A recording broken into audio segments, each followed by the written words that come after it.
जय हिंद प्यारे साथियों, कैसे हैं आप सभी लोग। आशा करती हूँ अच्छे होंगे। मेरे चैनल मिशन वर्दी में आप सभी लोगों का हार्दिक स्वागत है। साथियों, आज की वीडियो में मैं आप सभी लोगों को उत्तर प्रदेश पुलिस कांस्टेबल का मैथ का सिलेबस बताने वाली हूँ कि कौन कौन से टॉपिक से आपके प्रश्न पूछे जाते हैं। ठीक है, तो जो भी टॉपिक मैंने लिखे हैं ये सब कुछ हम पढ़ेंगे, अच्छी तरीके से पढ़ेंगे। ठीक है, हर चीज़ को समझकर पढ़ेंगे और मतलब जो 2 या 3 टॉपिक हैं उन तीनों टॉपिकों को अच्छी तरीके से पढ़ेंगे। वो मैं आपको समझा दूंगी कि कैसे 2 या 3 टॉपिक हैं। ठीक है, तो बस कुछ नहीं, मैथ का सिलेबस एक बार देख लीजिए। उससे पहले मैं आपको बता देती हूँ, यूपी पुलिस कांस्टेबल में जो आपका मैथ है, मैथ के 19 प्रश्न आएंगे।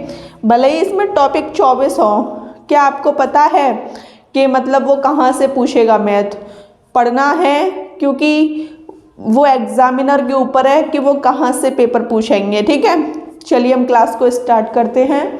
जैसा कि हम सबसे पहले पढ़ेंगे सरलीकरण। इसमें बोर्ड मार्क्स वाले प्रश्न आते हैं, गुणा भाग जोड़ घटाए वाले, क्योंकि अगर हम इसे ही नहीं पढ़ेंगे सबसे पहले तो आगे की टॉपिक पढ़ने बेकार हैं। ठीक है, तो हमें सबसे पहले क्या पढ़ना है, सिंप्लीफिकेशन। और देखो 5 टॉपिक लिख रखे हैं जो कि बेसिक होते हैं। ठीक है, ये हमें क्लियर करने होते हैं। सिंप्लीफिकेशन जिसे हिंदी में कहते हैं सरलीकरण। ठीक है, और वर्ग, वर्गमूल, घन, घनमूल, ये पढ़ेंगे, काफ़ी अच्छी तरीके से पढ़ेंगे। ठीक, घातांक एवं करणी, इसमें घात वाले क्वेश्चन होते हैं। ठीक है, संख्या पद्धति जिसे नंबर सिस्टम कहते हैं, मैंने बहुत अच्छी तरीके से कराया है आपको, है ना। लघुत्तम, समापवर्तक, एलसीएम और एचसीएफ पढ़ेंगे हम। ठीक है, लासा मासा, इन 5 टॉपिकों में आपका बेस होता है, बेसिक होते हैं ये टॉपिक। ठीक है, फिर उसके बाद हम इन 3 टॉपिकों को एक साथ पढ़ेंगे, मतलब ये हमारे 5 क्लियर हो जाएंगे।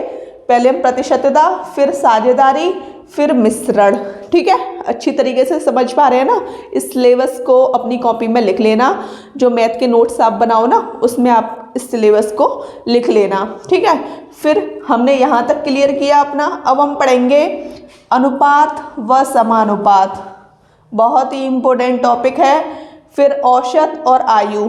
ठीक है, ये मिले जुले से होते हैं इसीलिए इनको पढ़ेंगे। और आयु वाले प्रश्न आपके अनुपात समानुपात में भी दिए होते हैं। ठीक है, लाभ, हानि और बट्टा एक साथ पढ़ेंगे। ठीक है, फिर समय व कार्य, नल व टंकी। ठीक है, इसको कर लेंगे तो ये भी आसानी से हो जाएगा। ठीक है, अब समय, चाल व दूरी वाले क्वेश्चन पढ़ेंगे तो हमारा रेलगाड़ी आसानी से हो जाएगा। ठीक है, अब हमने ये भी क्लियर किया, ये भी क्लियर किया।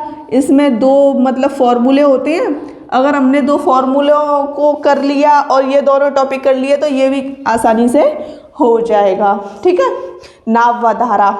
ठीक है, फिर हम पढ़ेंगे साधारण ब्याज और चक्रवृद्धि ब्याज। ठीक है, क्षेत्रफल बहुत इम्पोर्टेंट है, आयतन। फिर उसके बाद हम पढ़ेंगे पाई चार्ट, रेखा आरेख। ठीक है, पाई चार्ट और रेखा आरेख, ये आपका यूपी पुलिस कांस्टेबल का फुल सिलेबस है। क्वेश्चन कितने आएंगे, 19 प्रश्न आएंगे। तो बिल्कुल भी टेंशन नहीं लेनी कि मैथ कैसे होगा, मैथ कैसे होगा। नॉर्मल क्वेश्चन आते हैं। 2-4 प्रश्न देखने में आपको काफ़ी बड़े बड़े लगेंगे, लेकिन होते बहुत छोटे छोटे हैं। उनका जो सॉल्यूशन होता है बहुत छोटा होता है। ठीक है, जैसे कहते हैं ना कि बड़ा मुंह छोटी बातें या छोटा मुंह बड़ी बातें, उसी प्रकार आप क्वेश्चनों 2-3 क्वेश्चनों में कह सकते हैं कि बड़ा क्वेश्चन छोटा आंसर। ठीक है, समझ गए।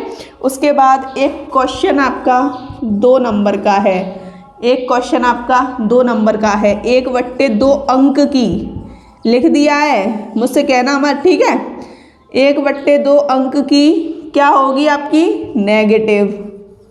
1/2 अंक की, अंक की। ठीक है, कंफ्यूज मत होना, एसएससी जीडी में आप लोग बहुत कंफ्यूज हो गए थे। ठीक है, ये आपका सिलेबस है, एक बार स्क्रीनशॉट ले लीजिए।